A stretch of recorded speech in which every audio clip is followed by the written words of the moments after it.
बिहार में होने वाले त्रिस्तरीय पंचायत चुनाव की अधिसूचना जारी होते ही पंचायतों में सरगर्मी तेज हो गई है। सिवान जिले के सदर प्रखंड के सरसर पंचायत से पूनम देवी ने मुखिया पद के लिए अपने उम्मीदवारी की घोषणा करते हुए कहा कि अगर जनता ने उन्हें अपना समर्थन दे करके मुखिया बनाया तो वे पंचायत का पूरा विकास करेंगी। खासकर महिलाओं के हक और विकास पर उनका विशेष जोर रहेगा। तो आइए जानते हैं क्या कुछ कहा प्रत्याशी पूनम देवी ने। हम पूनम देवी सरसर पंचायत के सब जनता लोग के हम प्रणाम करतनी।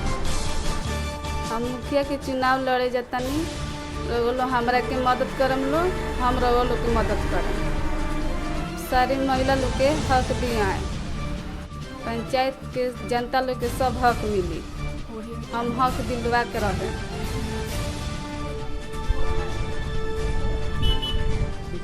पंचायत चुनाव के लिए अधिसूचना जारी हो गई, आचार संहिता भी लागू हो गया है। आप लगातार पंचायत में बने रहे हैं जनता के बीच, क्या कहना है आपका चुनाव के बारे में? क्या है सरसर पंचायत के समस्त सम्मानित जनता को मैं प्रणाम करता हूं। और अब पंचायत चुनाव को लेकर के पंचायत चुनाव आयोग ने घोषणा कर दिया है। चुनाव 29 सितंबर को दूसरे चरण में हमारे सिवान सदर प्रखंड का होगा, जिसमें कि हमारा सरसर पंचायत भी है।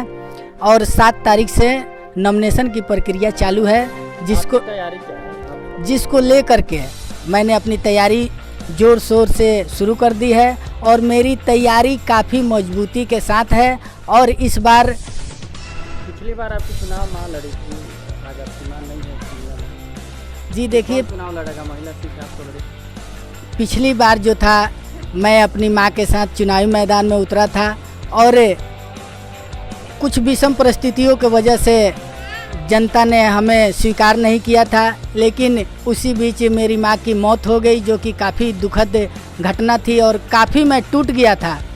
कुछ लोगों ने मुझे सलाह भी दिया था कि आप छोड़ दीजिए, चुनावी मैदान में मत आइए, किसके लिए लड़िएगा। तो मैंने बोला कि देखिए, मेरी एक माँ मर चुकी है, लेकिन हमारी जनता की हजारों माताएं बहनें अभी भी उन जो मिलना चाहिए हक उनसे वंचित है। इसी भावना से प्रेरित होकर मैंने चुनावी मैदान में अपनी मेरी जो भाभी हैं उनके साथ मैं चुनावी मैदान में पूनम देवी के साथ चुनावी मैदान में उतर रहा हूं। और लोगों से अपील है कि इस बार मेरा समर्थन करें, क्योंकि आज से पिछले जितने भी मुखिया प्रत्याशी या मुखिया हुए हैं, उन्होंने आज तक कोई ऐसा काम नहीं किया है जिसके लिए उनको जनता चुन सके। आपकी क्या प्राथमिकता होगी? आप चुनाव जीतेंगे तो क्या पहला कौन काम? देखिए, मेरी पहली प्राथमिकता है कि यहाँ पर जो शोषण हो रहा है गरीबों का और पिछड़े वर्ग के लोगों का, उसके खिलाफ मैं आवाज़ उठाता हूँ और उनके लिए लड़ता हूँ कि उनका हक उन्हें वापस मिले।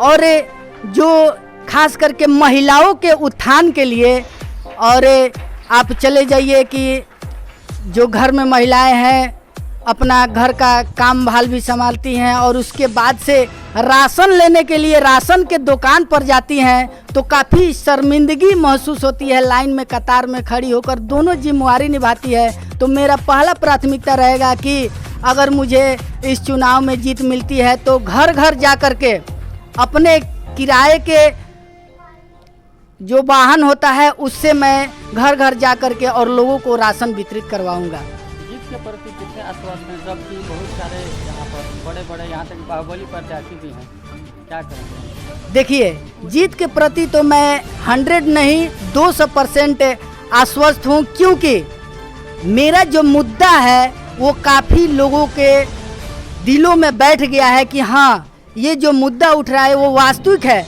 और मैं सबूत के साथ जो भी आरोप लगा रहा हूँ, मैं सबूत के साथ आरोप लगा रहा हूँ।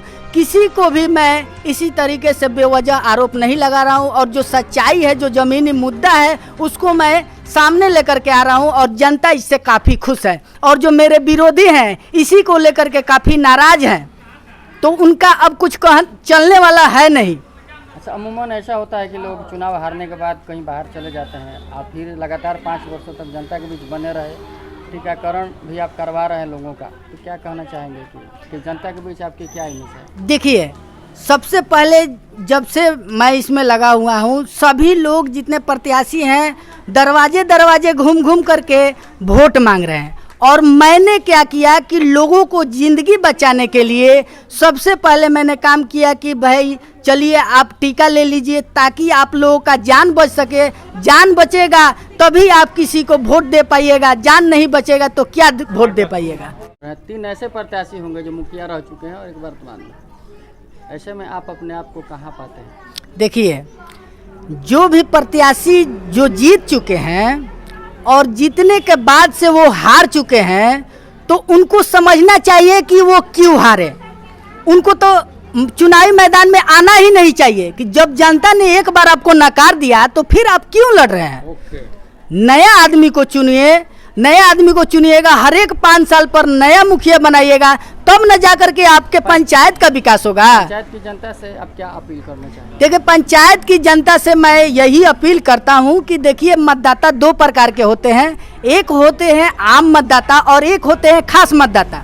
ये खास मतदाता के बारे में बता दे रहे हैं कि वही जो गिने चुने लोग होते हैं और बोलते हैं ना कि दूसरे मुखिया के खास एक समर्थक होते हैं। तो ये खास मतदाता ही अभी जो चुनावी प्रक्रिया है उसमें माहौल बिगाड़ने के लिए तैयार बैठे हैं। और इन्हीं के चलते, इन्हीं लोगों के खास मतदाताओं के चलते, जो कि गिने चुने अपने प्रत्याशियों की मदद करते हैं और उनका समर्थन करते हैं, इन्हीं लोगों के चलते आज तक कोई ईमानदार मुखिया नहीं बन पाया है। सारे बेईमान लोग बेईमान लोगों का साथ देते हैं। आप क्या अपील करना चाहते? मैं बस यही अपील करना चाहता हूं कि ये जो खास समर्थक हैं उनकी बातों पर ध्यान न देते हुए जो आम जो जनता है, आम मतदाता है, वो पूरी ईमानदारी से वोट करे और एक बार अपने आंखों के पर्दे से अपना जो धूल चढ़ा हुआ है उसको हटाइए। जाति, धर्म और विकास के नाम पर जो आप लोगों को प्रलोभन दिया गया है उसको आप अपने दिमाग से हटाइए और एक बार अपने दिल का प्रयोग कीजिए और दिल से एक बार समर्थन कीजिए।